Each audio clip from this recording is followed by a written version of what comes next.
하나님의 죽음이라는 주제를 가지고 함께 나누도록 하겠습니다. 좀 무거운 주제입니다. 하나님의 죽음. 어떻게 보면 신학적인 명제이기도 하고 또 난제이기도 합니다. 우리가 성경 말씀을 통해서 하나님의 죽음의 의미가 무엇인지를 우리가 함께 나누도록 하겠습니다. 말씀은 로마서 5장 6절에서 8절입니다. 함께 읽습니다. 우리가 아직 연약할 때에 기약대로 그리스도께서 경건하지 않은 자를 위하여 죽으셨도다. 의인을 위하여 죽는 자가 쉽지 않고 선인을 위하여 용감히 죽는 자가 혹 있거니와 우리가 아직 죄인 되었을 때에 그리스도께서 우리를 위하여 죽으심으로 하나님께서 우리에 대한 자기의 사랑을 확증하셨느니라. 아멘. 이 말씀에서 네 가지 주제를 우리가 생각할 수 있습니다. 첫째는 그리스도께서 우리를 위해 죽으셨다라는 겁니다. 그리스도께서 죽으셨는데, 그런데 그의 죽음이 심상치가 않습니다. 경건하지 않는 죄인을 위해 죽으셨기 때문에 그렇습니다. 말씀해 보면은 의인을 위하여 죽는 자가 쉽지 않고 선인을 위하여 용감히 죽는 자가 꼭 있지만 죄인들을 위해서 경건하지 않는 죄인들을 위해서 죽는다라는 것은 이거는 세상사에 존재하지 않는 이야기입니다. 사건입니다. 그리스도께서 그렇게 죽으심은 하나님의 사랑을 확증하신 것입니다. 결국은 그리스도의 죽음은 하나님의 죽으심입니다. 이 주제를 가지고 우리가 함께 나누도록 하겠습니다. 그리스도의 죽음. 누구를 위해 죽으셨습니까? 경건하지 않는 죄인을 위해서 죽으셨습니다. 세상은 이해할 수 없습니다. 세상이라고 하면 뭐 철학이라든지 인문학이라든지 과학이라든지 세상에 존재하는 종교들을 말합니다. 세상은 그리스도의 죽음을 이해하지 않습니다. 그의 희생, 그의 죽음을 믿으려 하지도 않고 들으려 하지도 않고 이해하지 않습니다. 예수 그리스도가 위대한 스승이다. 성인 분자의 한 사람이다. 이렇게 접근하면 사람들이 다 이해를 합니다. 그렇죠. 훌륭한 일을 하셨죠. 자, 그런데 예수께서 죽으셨다. 죽음을 강조하면 사람들은 귀를 막아 버리게 됩니다.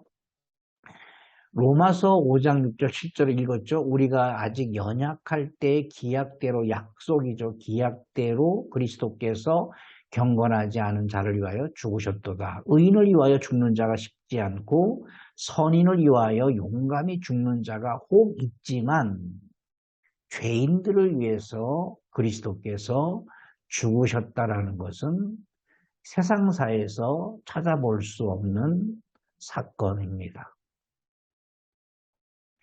경건하지 않는 죄인을 위해서 죽으신 이유가 뭘까요? 왜 주님은 그렇게 경건하지 않는 자들을 위해서 죽으셨을까? 이것은 약속 때문에 그렇습니다. 언약 때문에 그렇습니다. 태초부터 세우신 언약 때문에 그런 것이죠. 그 언약이란 인간을 향하신 하나님의 사랑, 하나님께서 사람을 사랑하셨다. 사람을 사랑하신다. 율법을 구약시대에 율법을 주셨는데 그 율법을 주신 목적도 사랑입니다. 구약시대에는 율법을 주셨는데 그 율법을 주신 목적도 사랑인 것이죠. 사랑이라는 것이죠. 사랑은.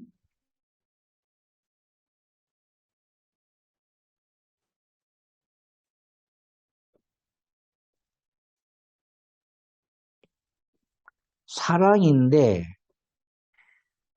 이것이 태초부터 약속된 이미 약속하셨다라는 것이죠. 내가 너희를 위해 너희를 사랑한다. 내가 너희를 사랑한다. 라는 것이죠.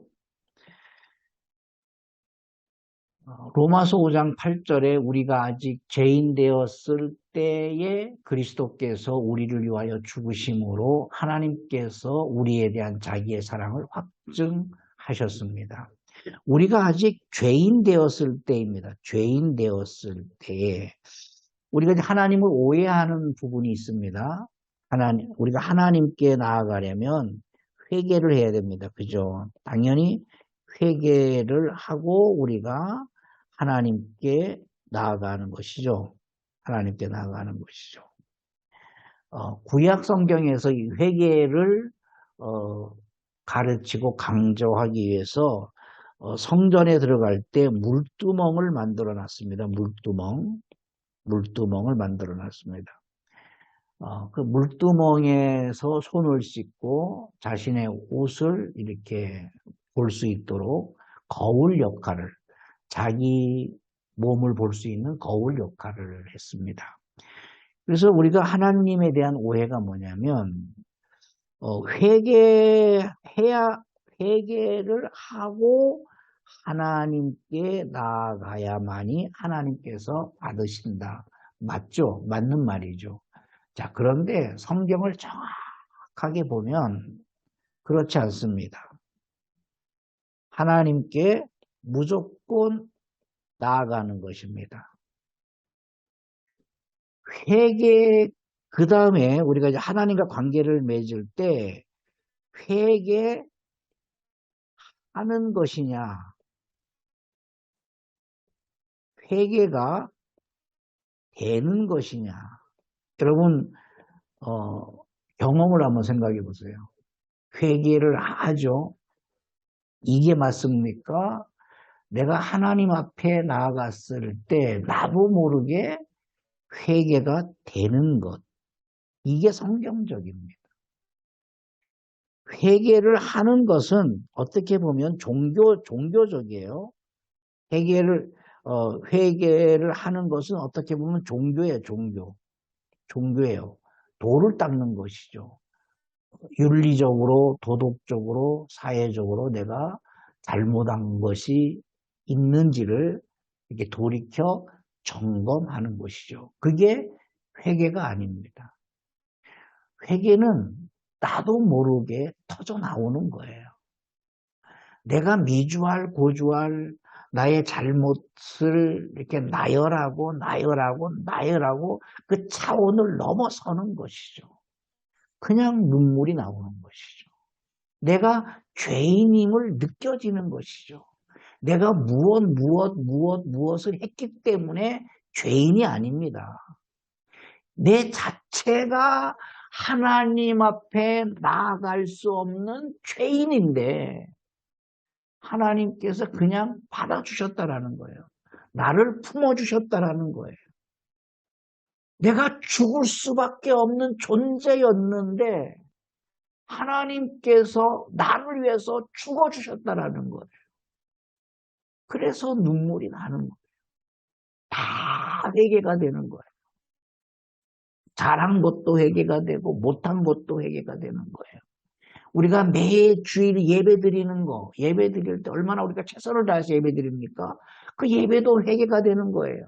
우리가 하나님 앞에 헌금 드리는 거, 얼마나 최선을 다해서 11조를 드리고 성경금을 드리고 헌금을 드리는 것이죠. 그것도 회개가 되는 거예요.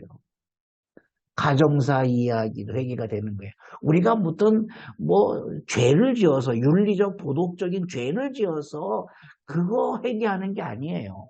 더 깊은 차원이 회개가 되는 거예요.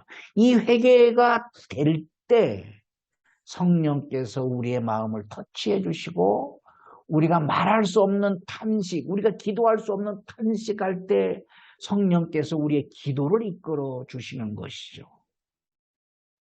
이런 진정한 회개가 있을 때 세상을 바라보는 시각이 달라집니다. 똑같은 사람, 똑같은 직장, 똑같은 남편, 똑같은 아내, 똑같은 자녀들, 똑같은 상황이지만 세상은 달라지는 것입니다. 이게 진정한 회개입니다. 바리새인들이 하는 회개가 있죠. 그것은 회개가 아니에요.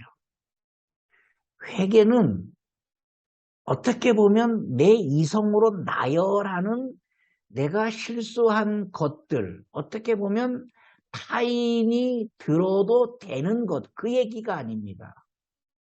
회개는, 회개가 될 때는 내 존재 자체가 죄인임을 뼈저리게 사무치게 통곡할 만큼 느끼게 되는 것입니다. 예배당 갈 때마다 매번 회개가 되는 게 아니에요. 이런 회개는 하나님이 만져주시는 회개는 일평생에 한두 번입니다. 일평생에 한두 번이에요. 회개하는 것이 아니라 회개가 되는 것입니다. 그래서 우리가 전도할 때 우리가 크리스찬이 되려고 할 때 당신 너부터 회개해야 됩니다. 담배 피운 거 회개하라. 술 먹은 거 회개하라. 거짓말한 거 회개하라. 아닙니다. 그냥 거짓말한 자체로 하나님 앞에 나오면 되는 거예요. 술 먹는 자체로 하나님께 나오면 돼요. 담배 피우는 자체로 하나님 앞에 나오면 되는 거예요. 그런 것들은 나중에 나 스스로 먼지처럼 떨어질 날들이 오는 겁니다. 진정한 회개를 통하여서 그런 일들이 일어나는 것입니다. 그래서 하나님께서 죽으심으로 우리가 회개하지 않았을 때 아직도 우리에게는 죄가 너무나 많지만 그렇지만 우리 하나님께서 우리를 위해서 그렇게 죽으심으로 하나님의 사랑을 확증하셨습니다. 요한일서 4장 10절에 사랑은 여기 있으니 우리가 하나님을 사랑한 것이 아닙니다. 내가 하나님을 사랑합니다. 하나님을 사랑합니다. 새벽에 일어나서 하나님을 사랑합니다. 예배드리면서 하나님을 사랑합니다. 잠자리에 들기 전에 하나님을 사랑합니다. 이렇게 우리가 외치지만 실상은 우리가 사랑하는 게 아니에요. 하나님이 우리를 사랑하시는 것입니다. 여러분, 물 한 방울이, 작은 물 한 방울이 거대한 물방울을 끌어들일 수가 없습니다. 끌어들일 수가 없습니다. 제가 성경 공부할 때 PPT에 이런 물방울을 많이 사용하지 않습니까? 의미가 있습니다.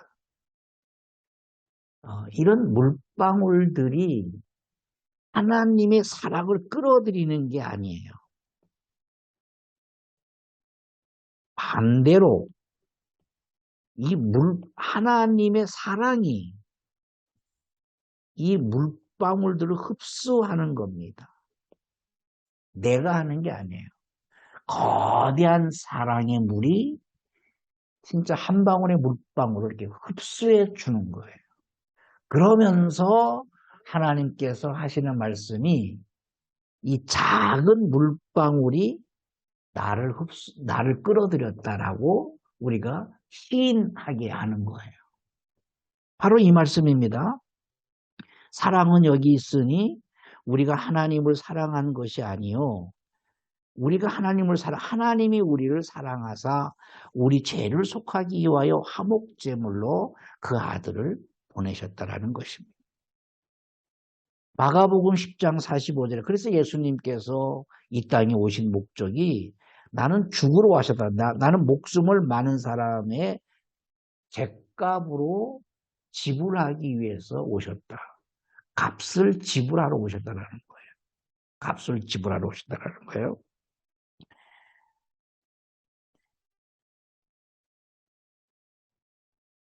생명의 본질이신 하나님께서는 죽기 위해서 이 땅에 성육신 하셨죠.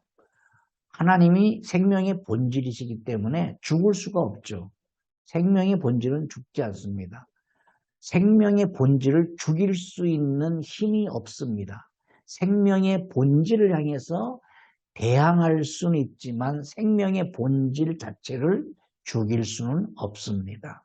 자, 그럼에도 불구하고 생명의 본질이신 하나님께서 죽기 위해서 성육신을 하셨습니다. 이 하나님이 이 땅에 오신 비전입니다. 그러나 생명이 없는 인간, 우리는 생명이 없습니다. 생명이 없다라는 것은 물론 우리는 살아 있습니다. 자, 그런데 우리가 살아 있지만 우리가 살아 있는 것은 목숨입니다. 목숨. 우리가 숨 쉬고 밥을 먹고 꿈을 꾸고 비전을 위해서 기도하고 하는 이 모든 행동이 목숨입니다. 목숨. 이 목숨은 일회용입니다. 일회용. 일시적입니다. 일시적입니다. 일회용이에요. 한 번 쓰고 없어지는 겁니다. 한 번 쓰고 없어집니다. 짐승은 그래서 각혼이라고 합니다. 각혼이에요. 짐승은 이 땅에 사는 동안에 살다가 본능으로 살다가 죽으면 이 각혼은 없어지는 겁니다. 없어지는 거예요. 그래서 짐승들은 심판을 받지 않습니다. 사자들이 그렇게 착한 초식 동물을 잡아먹어도 하나님 앞에 나가서 심판받지 않습니다. 각본은 없어지는 것입니다. 자, 그러나 우리의 목숨은 주어진 시간이 있죠. 100년이라고 본다면, 이 땅에서 예를 들어서 100년 살 수 있다라고 본다면 100년 동안에 삽니다. 뭐 사람마다 다르지만 100년 동안에 살고 목숨은 육체에 속해 있는 거지, 육체. 육체에 있습니다. 육체가 죽잖아요, 100년 살면. 그러면 이 목숨이 어디로 가냐면 영혼에게로 들어갑니다. 영혼에게로 들어가는 것이죠. 그래서 영혼이 하나님의 말씀으로 예수 그리스도로 말미암아 거듭나고 구원받은 사람이면 이 목숨이 살아나는 것이고, 영혼이 죽은 상태면 목숨이 죽은 상태로 심판을 받게 되는 것입니다. 영혼이 살아있으면 우리는 영생을 얻게 되는 것이죠. 하나님 나라에서 영생을 얻게 되는 것이죠. 자, 그래서 우리가 생명 없는 인간은 살기 위해서 이 땅에 태어나는 겁니다. 이게 참 진리 아닙니까? 하나님은 죽으러 오셨어요. 나는 죽으러 왔다. 그런데 우리는 죽습니다. 다 죽습니다. 안 죽는 사람이 없어요. 죽기 때문에 우리의 삶의 목적은 살기 위해서 삶을 얻으려고 하는 거예요. 삶을 얻으려고 하는 것이죠. 살기 위해서 우리가 삶을 얻으려고 하는 것이죠. 인간의 목적은 삶을 얻는 거예요. 삶을 얻는 거예요. 이거 못 얻으면 가장 미련한 사람이라고 하는 것이죠. 우리가 지금 살아있는 것은 항구적인, 영구적인 삶이 아니라 일회용입니다. 일회용.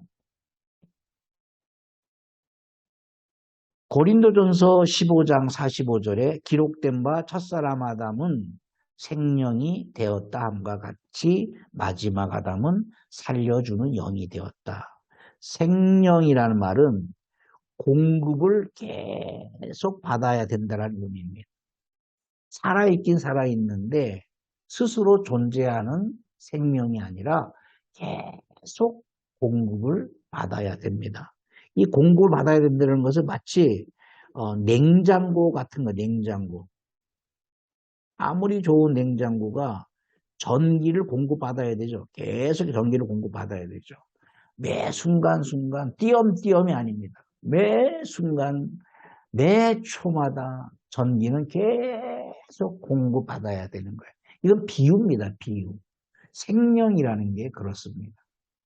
하나님께서 띄엄띄엄 공급해 주시는 것이 아니라 그냥 연결이 되어 있는 겁니다. 이게 생명입니다. 하나님과 연결되어 있는 거예요. 내 목숨 내 것 아니에요. 이건 내 거 아니에요. 내 거 아니에요. 우리가 오늘 아침에 일어난 거, 이거 내가 건강하기 때문에 일어난 게 아니에요. 하나님께서 생명을 공급해 주시기 때문에 일어난 거예요. 언젠가는 이 생명이 딱 끝일 때가 있는 거예요. 누구든지 끝일 때가 있습니다. 그래서 이거를 공급해 주시는 분이 누구냐면 마지막 아담입니다. 예수 그리스도는 살려주는 영은 공급하시는 분이에요. 공급하시는 분.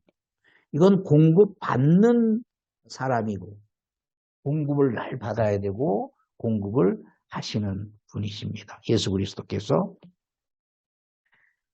자, 그래서 사람을 살려주기 위해 하나님이 죽으시고 인간은 살기 위해서 하나님의 죽으심을 믿는 겁니다.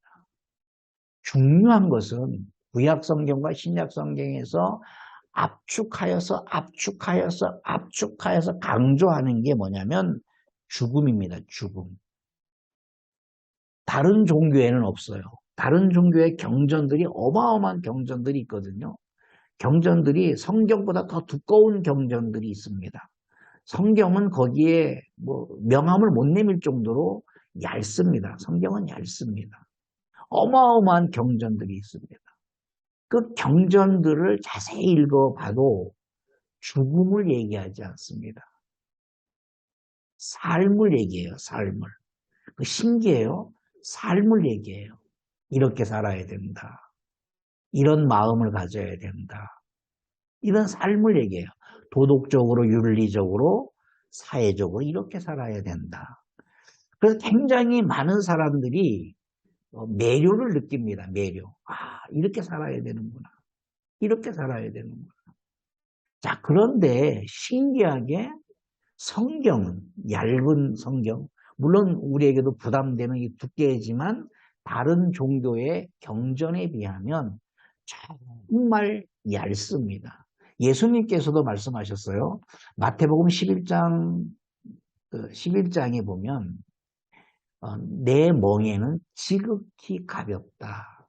이건 종교를 얘기하는 말씀이기도 해요. 다른 종교는 그 당시에도 어마어마한 경전을 가지고 있었어요. 자, 그런데 율법에서 말하는 예수님께서 말씀하는 경전은 너무나 얇은 거예요. 심이 가볍다라는 거예요. 가벼운 거예요. 그 가벼운 경전, 율법, 선지서, 이 시가서, 이런 말씀에서 강조하는 게 뭐냐면 죽음입니다. 죽음. 죽음이에요.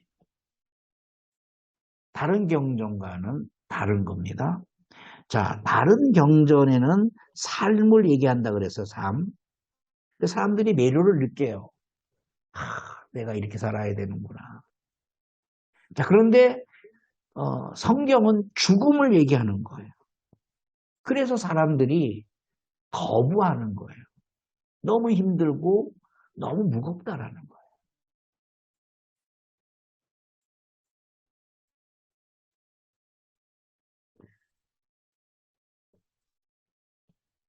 자, 그래서 사람을 살려주기 위해 하나님이 죽으시고 인간은 살기 위해서 하나님의 죽으심을 믿어야 되는 거예요. 여기에 종교의 차이가 있는 겁니다. 우리의 믿음은 죽음이에요. 죽어야 되는 거예요. 그래서 구약 성경에 끊임없이 짐승들을 죽였어요. 희생제사를 지냈어요. 죽음을 믿어야 된다. 그 희생제사는 누구를 가리키냐면 장차 오실 우리에게 살려주는 영이 되시는 마지막 아담이신 예수 그리스도가 그렇게 죽으시는 것을 너희가 믿을 때 너희가 살아난다라는 거예요.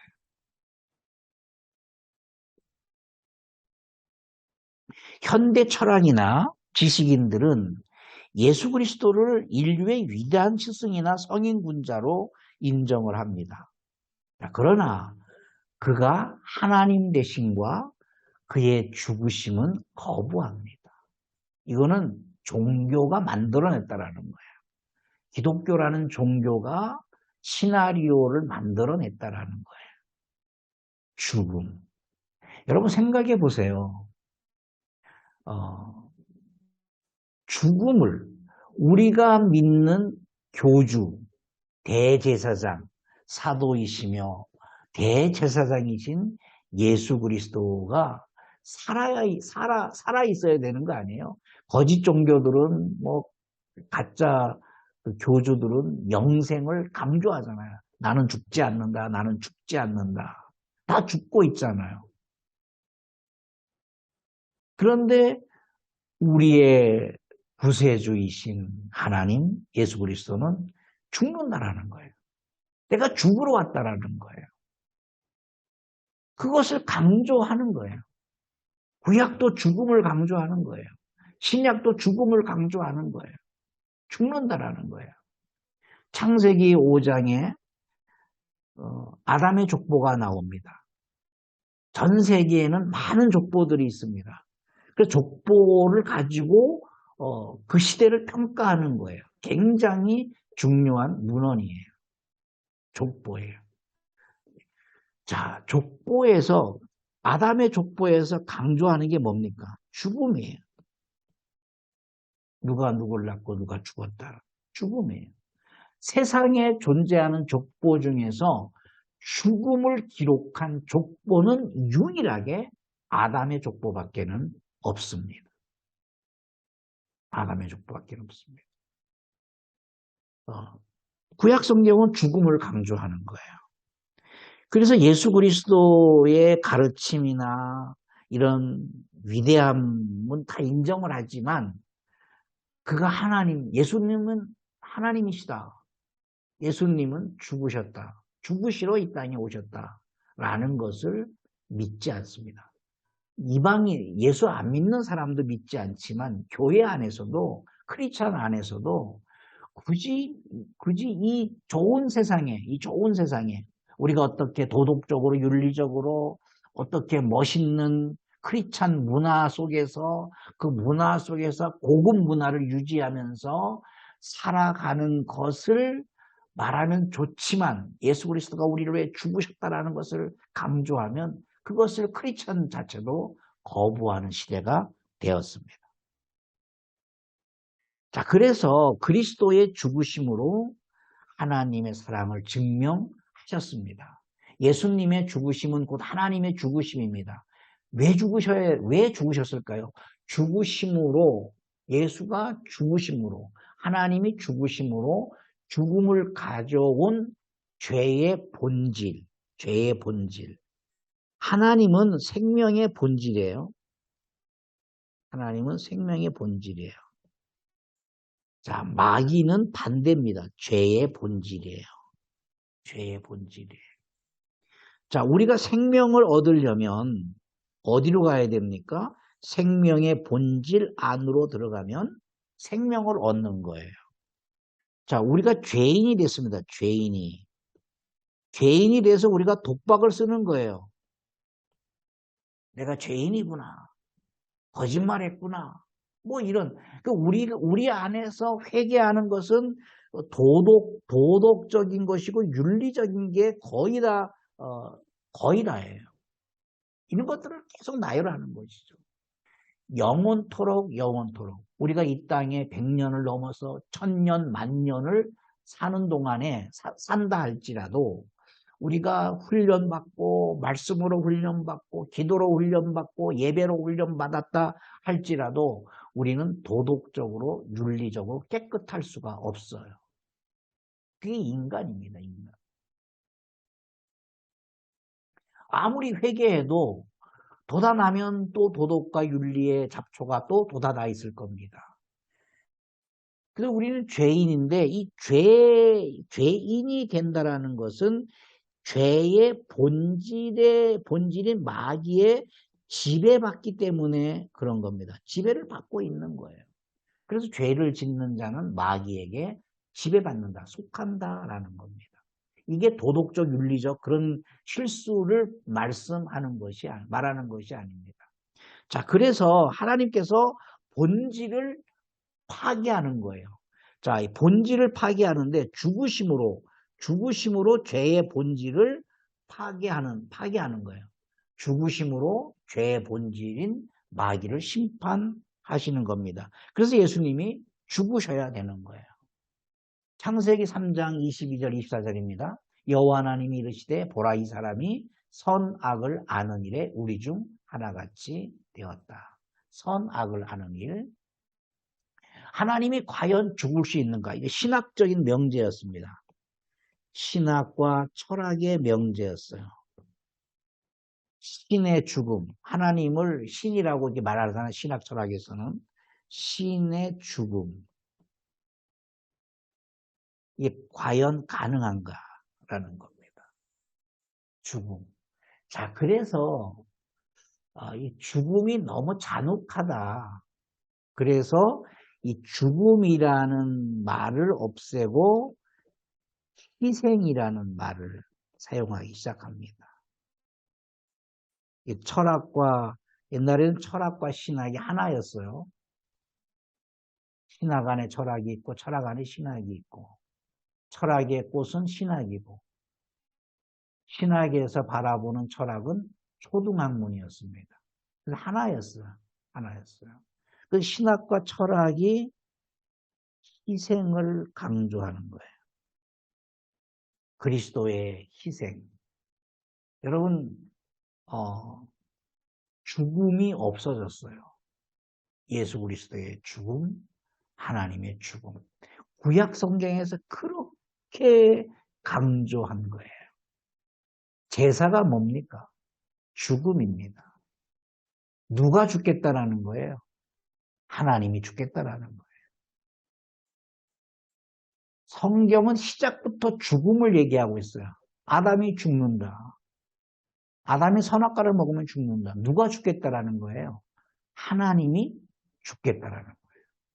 내 아들 아담을 대신해서 아담이 죄의 본질인 마귀에게 속았기 때문에 내가 아담을 야단치는 것이 아니라 속이는 자, 처음부터 타락한 자, 진리가 없는 그 마귀를 심판하겠다라는 거예요. 힘으로 심판하는 것이 아니라 사랑으로 심판하겠다라는 거예요. 그 사랑이 아담을 살리고 마귀는 심판을 받게 되는 거예요. 구약 성경 전체 핵심을 요약하면 하나님이 죽으러 오신다라는 겁니다. 하나님이 죽으러 오신다. 메시아가 오실 것이다. 메시아가 왜 오십니까? 죽으러 오겠다라는 거예요. 내가 죽으러 온다라는 거예요. 이것은 신학도 철학도 마귀도 간파하지 못했던 영적 비밀이었습니다. 바로 이제 그겁니다.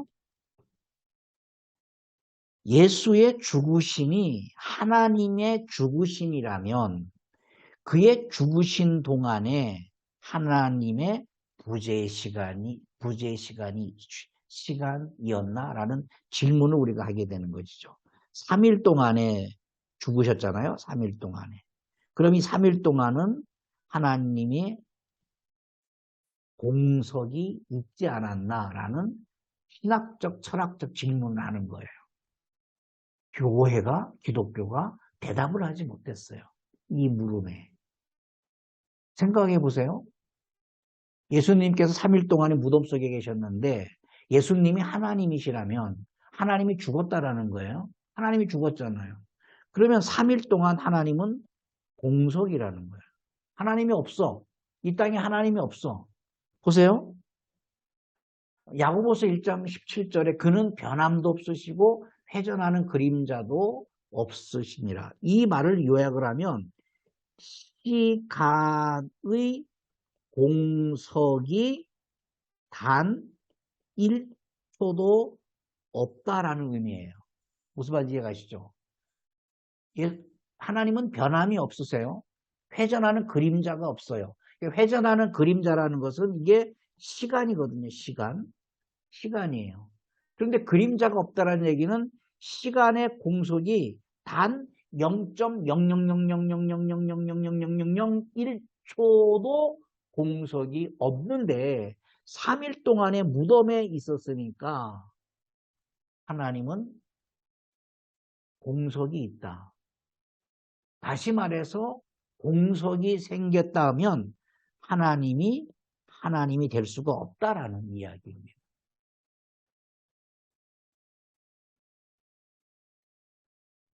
자, 그래서 하나님이신 예수님이 죽으신 3일간에도 하나님은 존재하셨다. 성경은 말씀하고 있는 거예요. 철학이 그렇게 질문을 던져왔을 때 하나님이신 예수님이 죽으신 3일간에도 하나님은 존재하셨다. 어떻게 존재하셨느냐? 하나님이 죽었는데 어떻게 하나님이 존재하시느냐 얘기예요. 바로 창세기 3장 22절에 거의 비밀이 있는 거예요. 여호와 하나님이 이르시되 보라 이 사람이 선악을 아는 일에 우리 중 하나같이 되었다. 선악을 아는 일에 우리 중 하나같이 됨의 비밀을 우리가 함께 나눕니다. 하나님이신 예수님이 십자가에 죽으셨으나 하나님은 죽지 않으시고 죽으신 하나님을 보호하셨다. 우리는 이해가죠. 근데 굉장히 중요한 사건입니다. 하나님이신 예수님이 죽었어요. 완전한 죽으심이에요. 완전한 죽으심이에요.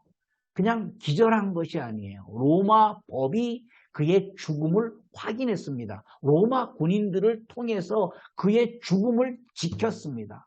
언제까지? 3일까지 지켰습니다. 3일입니다. 3일. 정확하게 예수님은 3일 동안에 땅속에 계셨습니다. 3일 동안 죽으셨습니다. 하나님이신 예수님이 십자가에 죽으셨으나 그러나 하나님은 죽지 않으시고 죽으신 하나님을 보호하셨습니다. 왜냐하면 여러분 만약에 하나님의 공석이라 그러면 이 땅을 누가 지배합니까? 마귀 사탄이 지배하는 거 아닙니까? 당연히 지배하겠죠. 그러나 그가 지배할 수 없을 만큼 하나님께서 죽으신 하나님을 보호하셨다라는 겁니다. 이것이 어떻게 가능합니까? 이것이 어떻게 가능합니까? 창세기 1장 1절에 말씀하고 있어요. 태초에 하나님이 천지를 창조하시니라. 자, 이 말씀을 좀 더 원문에 가깝게 해석을 하면 태초에 엘로힘께서 우주를 창조하시니라. 우주를 창조하셨어요. 창세기 1장 1절의 내용, 창세기 1장 2절의 내용은 우주 얘기예요. 우주 얘기예요. 우주가 하나로 뭉쳐 있었다는 거예요. 땅과 물과 흑암 속에 이렇게 하나님께서 원핵을 만들었다는 거예요. 엘로힘이란 말은 하나님인데 정확하게 말하면 복수의 하나님이에요. 하나님들이라는 말이에요. 엘로힘은 하나님들이라는 말이에요. 하나님들이에요. 엘로힘은 하나님들이에요. 자, 이게 굉장히 많은 신학의 혼선을 가져오고 있고, 이스라엘 백성들이 가나안에 들어갔을 때 하나님 외에 다른 신들을 여과 없이 받아들였던 이유가 바로 여기에 있었던 것이죠. 엘로힘은 복수의 하나님이에요. 하나님들이에요. 그런데 이스라엘 백성들은 오랜 시간 동안에 배웠던 것이 하나님은 한 분이시다. 하나님은 유일신앙을 그들은 믿었던 거예요. 창세기 1장 1절에 태초에 하나님들께서 우주를 창조하셨다. 이렇게 해석할 수가 있어요. 하나님들이라는 말이 안 되지만 어떻든 이렇게 말씀 원문대로 해석을 한다 그러면 율법의 핵심은 하나님은 한 분이신 유일신앙을 강조했습니다. 자, 그런데 실상 성경은 하나님은 한 분이 아니라 엘로힘, 하나님들이라는 복수 하나님을 계속해서 말씀을 하고 계십니다. 여호와 하나님 할 때 엘로힘 하나님이에요. 하나님들 이렇게 고백을 했다라는 거예요. 자, 그런 이 이유가 뭐냐면 천지를 창조하실 때에도 하나님들께서 창조를 하셨습니다. 인간을 지으실 때에도 하나님들 모습으로 지으셨습니다. 창세기 1장 26절이죠. 하나님이 이르시되 우리의 형상, 우리의 모양. 이 하나님들이라는 얘기야. 우리의 모양. 복수입니다. 복수. 하나님은 복수입니다. 엘로힘이에요. 엘로힘. 신들이에요. 신들. 복수죠. 복수. 한 분이 아니라 몇 분인지 모르지만 신들입니다. 우리입니다. 하나님 자신을 지칭할 때 우리라고 하죠. 우리라고.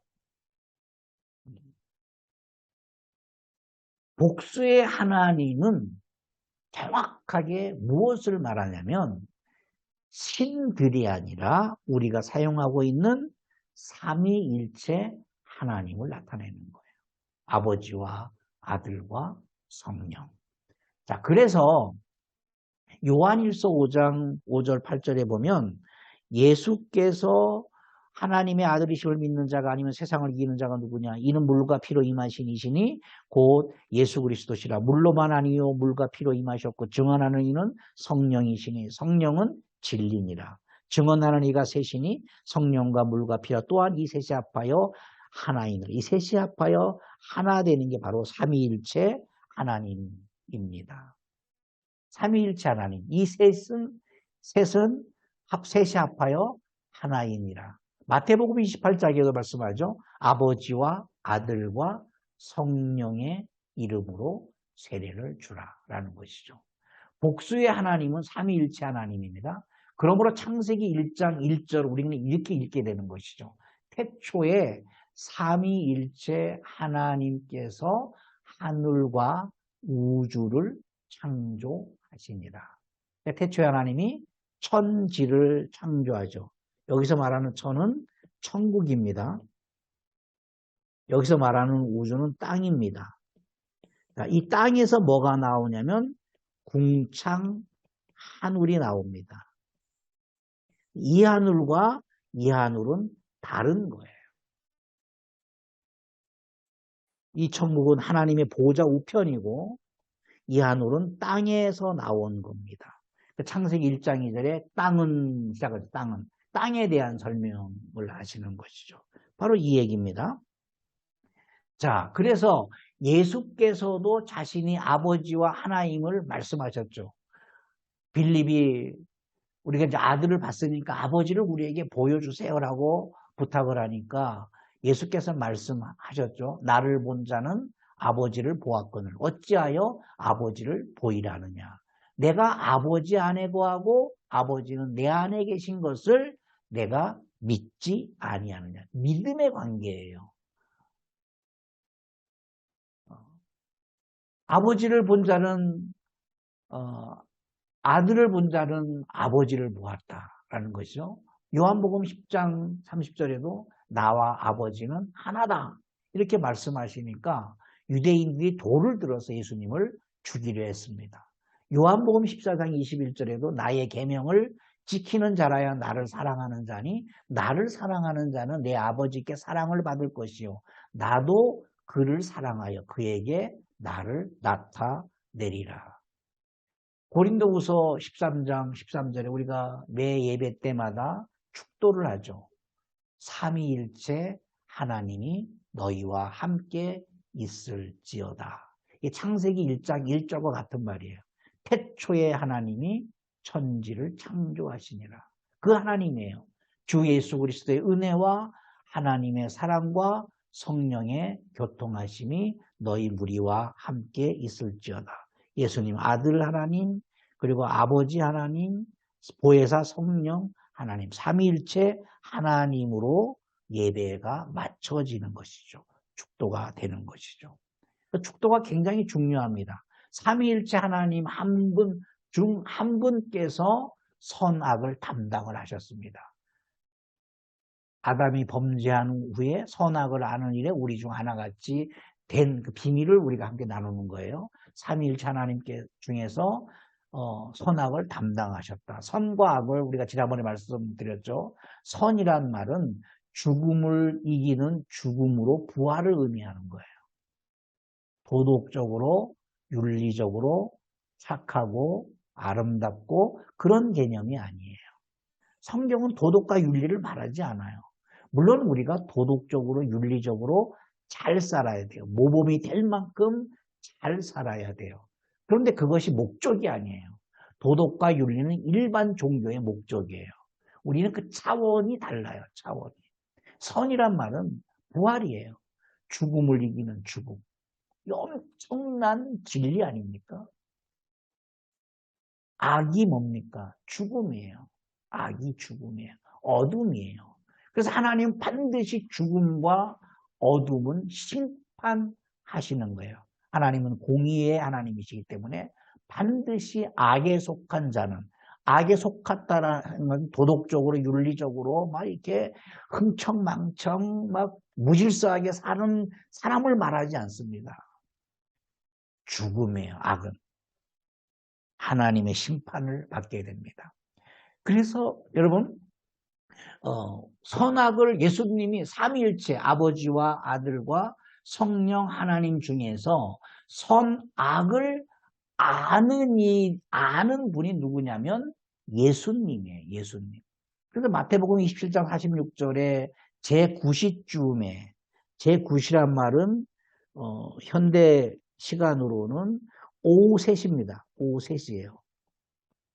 3시에, 오후 3시에 예수께서 오전 9시에 돌아가셨죠. 십자가에 9시에 돌아가셔서 못 박혀서 오후 3시에 돌아가셨죠. 낮 12시에 막 어둠이 흑암이 있고 막 천둥이 치고 많은 비가 내렸죠. 그래서 오후 3시에 예수님이 돌아가시면서 큰 소리 질러 이르시되 엘리 엘리 라바 사박다니 하시니 이는 곧 나의 하나님 나의 하나님 어찌하여 나를 버리셨나이까. 예수님이 버림받는 사건입니다. 이 이야기를 듣고 전승에 의하면 가룟 유다가 목을 메어 자살을 하는 것이죠. 그때까지는 희망을 가졌다고 생각을 해요. 혹시 예수님이 능력이 있으시니까 기합을 줘서 십자가에서 내려올 수 있지 않을까? 충분히 내려올 수 있죠. 많은 사람들 조롱했어요. 십자가에서 내려오라! 십자가에서 내려오라! 십자가에서 내려온다면 네가 하나님의 아들인 것을 우리가 믿겠다. 막 조롱을 했습니다. 가룟 유다도 지가 솔깃했을 거예요. 내려오면 하나님의 아들이시지. 그런데 그 십자가에서 절규하시는 거예요. 하나님 왜 나를 버리시나이까? 나를 버리시나이까? 무엇을 말합니까? 하나님께서 심판하시는 거예요. 심판. 원래 이 심판은 누가 받아야 됩니까? 저와 여러분. 아담이 받아야 되는 거예요. 아담의 후손들이 받아야 되는 거예요. 그런데 하나님이 아담을 너무 사랑하는 거예요. 자녀 삼기 위해서 아담을 낳으신 거예요. 진리의 말씀으로 낳으시는 거예요. 낳으신 거예요. 우리가 자녀를 낳았잖아요. 자녀가 죽음의 자리에 간다 그러면 당연히 아버지가 엄마가 그 죽음을 대신해서 갈 수 있어요. 100번이고 1000번이고 죽을 수 있어요. 그게 부모 아닙니까? 옆집 아이는 안 그래요. 불이 났어요. 옆집 아이가 갇혀 있다고 생각해 보세요. 소리 지를 수는 있어요. 저 아이를 꺼내주세요. 저 아이를 꺼내주세요. 그런데 거기에 내 아이가 있다면 소리 안 지르요. 그냥 불 속에 끼어 들어가는 거. 그게 엄마고 아버지 아닙니까? 그게 부모예요. 아담이 지금 죽게 되어 있어요. 마귀라는 불에 갇혀 있는 거예요. 죽게 되어 있는 거예요. 그러니까 하나님이 끼어드는 거예요. 아담을 살릴 수 있는 방법은 하나님이 죽으셔서 마귀를 심판하시고 마귀가 인간을 옥죄어 있는 마귀를 박살내심으로 말미암아 죽으심으로 박살내심으로 말미암아 사람을 구원하신 거예요. 하나님의 심판을 예수님께서 몸소 당하신 거예요. 그러니까 어찌하여 나를 버리시나이까? 버림받는 거예요. 철저하게 3일 동안 버림을 당하신 것이죠. 아담이 범죄함으로 죽음과 하나님의 심판을 받아야 되지만 그의 죽음과 심판을 삼위 하나님 중 아들 하나님 예수께서 받기로 하셨습니다. 그게 선악을 아는 일 중에 우리 중 하나같이 되었다. 아담 아들의 잘못을 아버지 하나님께서 대신 담당해 주셨습니다. 그래서 로마서 5장 6절과 8절에 이런 고백을 하는 거예요. 우리가 아직 연약할 때 기약대로 그리스도께서 경건하지 않은 자를 위하여 죽으셨도다. 우리가 아직 죄인 되었을 때 그리스도께서 우리를 위하여 죽으심으로 하나님께서 우리에 대한 자기의 사랑을 확증을 하셨습니다. 우리는 질문할 수 있습니다. 하나님이 죽으실 수 있습니까? 하나님이신데, 생명의 본질이신데, 죽을 수 없기 때문에 죽을 권세와 살 권세를 가지고 이 땅에 오셨다라고 하셨습니다. 요한복음 10장입니다. 내가 내 목숨을 버리는 것은 그것을 내가 다시 얻기 위함이니 이로 말미암아 아버지께서 나를 사랑하시느니라. 이를 내게서 빼앗는 자가 있는 것이 아닙니다. 내가 스스로 버린, 하나님께서 자원하셨어요. 예수께서 자원하셨어요. 내 아들 아담을 내가 죽음으로 아담을 살려내겠다. 우리는 아담입니다. 아담입니다. 인간입니다. 내가 스스로 버리노라. 나는 버릴 권세도 있고 다시 얻을 권세도 있으니 이 계명은 아버지에게서 받아노라. 이미 창세 전에 이런 계획을 했다라는 것입니다. 하나님이 죽으셔야 하는가? 아담을 사랑하셨기에 그의 죽으심으로 아담의 죽음을 대신하셨습니다. 아담은 그의 죽으심으로 살아났고 아담을 죽게 한 마귀는 그의 죽으심으로, 예수 그리스도의 죽으심으로 영원한 심판을 받게 됩니다. 그리스도의 죽음, 경건하지 않는 죄인을 위해서 죽으셨고 하나님의 사랑을 확증하셨고 그리스도의 죽음은 곧 하나님의 죽음이다. 죽으실 수 없는 하나님이 죽으심으로 인간을 죽게 한 마귀는 영원한 심판을 받고 죽음의 덫에 걸린 인간은 영원한 삶을 얻습니다. 고린도전서 15장 22절입니다. 아담 안에서 모든 사람이 죽은 것 같이 그리스도 안에서 모든 사람이 삶을 얻으리라. 성경은 죽음을 강조하고 죽음을 말하고 있습니다. 구약시대 때는 희생제사를 드렸습니다. 짐승을 잡았습니다. 누가 죽겠다라는 겁니까? 하나님이 죽으러 오시겠다라는 겁니다. 하나님의 죽음을 얘기하는 거예요. 성경은 죽음을 얘기하는 거예요. 다른 경전들이 이 땅에 많이 있습니다. 경전들은 죽음을 얘기하지 않습니다. 삶을 얘기하고 있어요. 삶을. 예수께서 비유로 말씀하셨어요. 작은 씨앗이 더 많은 씨앗을 얻게 하기 위해서는 땅에 심어야 되는데 이 씨앗이 반드시 죽어야 된다는 겁니다. 그래야 싹을 틔우는 거 아닙니까? 싹을 틔워요. 삶을 얻기 위해서는 누군가는 죽어야 되는 거예요. 성경은 그걸 얘기하고 있어요. 하나님이 죽으신다. 하나님이 죽으신다. 양을 잡고 소를 잡고 제사할 때마다 이 제사의 목적은 하나님이 죽으시겠다라는 언약이다. 약속이다. 내가 양을 잡을 때 이 양을 대신하여서 지금은 양을 잡지만 이 하나님께서 양을 대신하여서 영원한 속죄 제물로 오실 것이다. 죽으러 오실 것이다. 그 믿음을 가지고 양을 잡아야 하는 것이죠. 자, 그리스도 안에서 얻는 삶이 뭘까요? 여러 가지가 있지만 대표적으로 4가지예요. 하나님의 자녀가 되는 삶을 얻어요. 하나님의 자녀가 되었다라는 것은 새로운 피조물이 되었다라는 거예요. 새로운 피조물이 되었다라는 것은 내가 성령이 거하시는 거룩한 성전이 되는 거예요. 내가 성전이 되었다라는 것은 내 안에 그리스도께서 사시는 것입니다.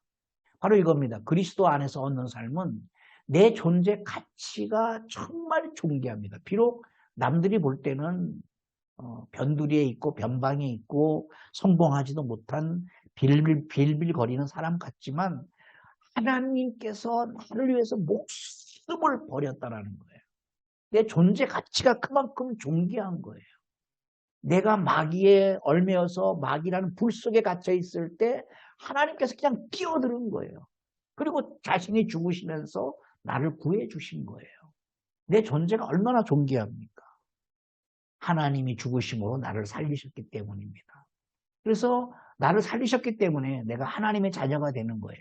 영접하는 자, 곧 그 이름을 믿는 자들에게는 하나님의 자녀가 되는 권세를 주셨습니다.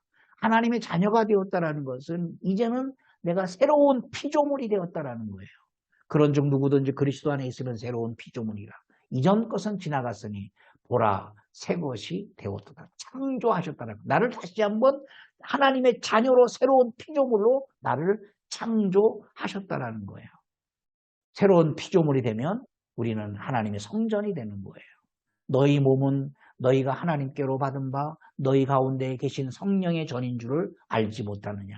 너희는 너희 자신이 자신의 것이 아니라 값으로 산 것이 되었으니 그런즉 너희 몸으로 하나님께 영광을 올려드리라. 성전은 내가 사는 것이 아니라 그리스도께서 사는 겁니다. 내가 그리스도와 함께 십자가에 못 박혔나니 그런즉 이제는 내가 사는 것이 아니요 오직 내 안에 그리스도께서 사시는 것이라. 이제 내가 육체 가운데 사는 것은 나를 사랑하사 나를 위하여 자기 자신을 버리신 하나님의 아들을 믿는 믿음 안에서 사는 것이 됩니다. 결론입니다. 하나님의 죽으심. 하나님이 죽으셨기 때문에 우리는 삶을 얻습니다. 성경은 죽음을 얘기하는 거예요. 그 죽음에서 새싹이 돋았는데 그게 바로 삶입니다. 누가 죽었습니까? 우리가 죽어야 할 것을 대신해서 하나님 자신이 죽으셨습니다. 그래서 우리는 그리스도 안에서 얻는 삶이 있습니다. 내 존재 가치가 달라지는 거예요. 하나님께서 불 속에 뛰어들어서 자신이 죽으시면서 나를 구해 주셨기 때문에 우리의 존재 가치가 달라지는 겁니다. 그리스도 안에서의 삶을 얻었습니다. 하나님의 자녀가 되었습니다. 새로운 피조물이 되었습니다. 우리는 성령의 거룩한 전입니다. 이제는 내가 사는 것이 아니라 그리스도께서 사는 것입니다. 결론의 말씀입니다. 요한복음 10장 10절에 예수님께서 아주 의미 깊은 말씀을 하셨어요. 내가 온 것은 양으로 생명을 얻게 하고 더 풍성히 얻게 하려는 것이다. 일단은 생명은 얻어요. 생명은 얻어요. 기본적인 은혜예요. 자, 그런데 여기에 멈추지 말고 더 풍성히 얻어야 된다는 겁니다. 무엇을 의미하는 겁니까? 하나님의 죽음을 믿으면서 우리가 그리스도 안에서 새 삶을 얻는 거예요. 하나님의 자녀가 되고 성령의 전이 되고 이제는 내가 사는 것이 아니라 예수 그리스도께서 사는 것이고 우리가 새로운 피조물로서 거듭나는 것입니다. 우리 모두가 거듭난 삶이지 않습니까? 하나님께서 희생하셨기 때문에 죽으셨기 때문에 나를 건지기 위해서 불 속에 뛰어들으셨기 때문에 자신의 목숨을 버리셨기 때문에 오늘 우리는 성령의 전이 되었고 하나님의 자녀가 되었고 새로운 피조물이 되었고 이제는 내가 사는 것이 아니라 그리스도께서 사는 삶을 얻었습니다. 우리 모두가 다 생명을 얻었지만 더 풍성히 얻어서 우리의 삶이 더 풍성해지고 풍성해지고 풍성해져서 하나님의 죽음에 헛되지 않도록 하나님의 죽음의 영광을 돌려드리는 우리 모두가 되기를 예수 이름으로 축복합니다. 기도하시겠습니다. 하나님, 세상에는 많은 종교가 있습니다. 도덕적이고 윤리적이고 더불어 살아야 하는 것을 강조합니다. 삶을 강조하고 있습니다. 그러나 성경은 죽음을 강조하고 있습니다. 성경 시작부터 아담은 죽었고 그 죽음을 대신해서 하나님께서 죽으시겠다라는 언약을 계속해서 율법을 통해서 선지자들을 통해서 시가서를 통해서 약속하셨습니다. 그 약속대로 그 기약대로 하나님이신 예수께서 육신을 입고 이 땅에 오셔서 십자가에서 처절하게 죽으셨습니다. 우리의 믿음이 여기에 있음을 믿습니다. 예수 그리스도의 죽음으로 우리가 우리의 죽음을 대신해 주셨기에 우리는 하나님의 자녀가 되었고 새로운 피조물이 되었고 성령이 거하시는 전이 되었고 이제는 내가 삶의 목적이 달라졌습니다. 내가 사는 것은 내가 사는 것이 아니라 내 안에 계신 그리스도께서 사는 삶을 얻게 되었습니다. 이 삶이 더 풍성해질 수 있도록 우리를 이끌어 주시옵소서. 당신의 종들을 기억하여 주셔서 주어진 사역을 감당할 때마다 그리스도의 사랑, 그리스도의 기름 부으심이 더 풍성히 나타나게 하여 주시옵소서. 예수님 이름으로 기도하옵나이다. 아멘.